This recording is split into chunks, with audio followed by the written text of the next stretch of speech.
In this video, I will have an introduction about work energy and power, and the upcoming videos in this playlist are gonna be extension of this video. When you apply a force and you have a displacement, you are doing work. When you do work, you are consuming energy. And finally, if you do the work in faster pace, you have more power. So power is gonna be the rate of energy consumption, and energy is ability of doing work. What is energy? In brief, energy is ability of doing work. Energy is found in different forms, but just two types. So the main types of energy are kinetic and potential. Kinetic is the energy in motion, and potential is the saved energy. But the other features, or let's say manifestations of these two types, could be thermal energy, sound energy, light energy for kinetic, and the others like chemical energy, elastic energy, nuclear energy, and so forth. Sun, as the main and major resource of energy on the Earth, is releasing a huge amount of radiation energy in every second.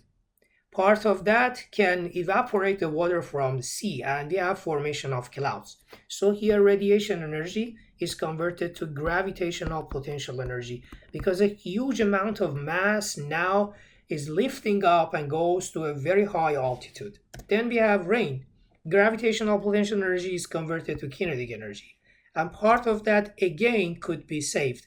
We save water behind the dam and release the water again, and it can cause a rotation of a turbine, and then the turbine is connected to AC generator, and AC generator will generate electricity, and again electricity is converted to different types of energy like radiation, like mechanical energy, thermal energy, and so forth.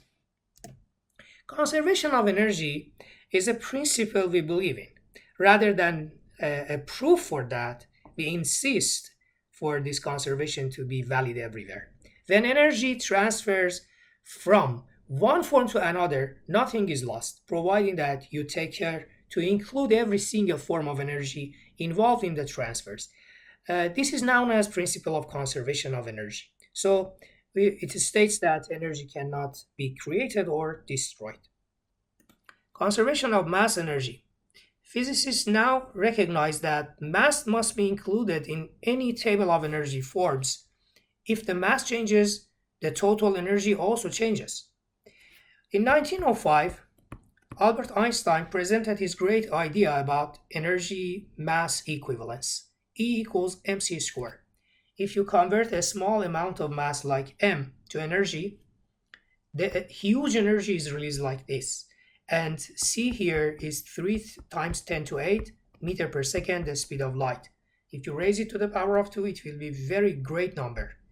This is why a small amount of mass can result in great and huge amount of energy.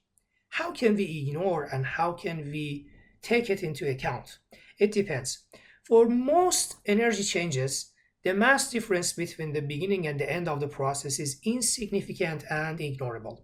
So we use conservation of energy. But in a nuclear reaction, it makes a major contribution to the transfer. So we should use mass energy conservation.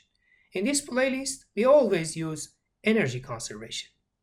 Thank you for watching this video. See you in the upcoming video, and in the next video, I will go over concept of work.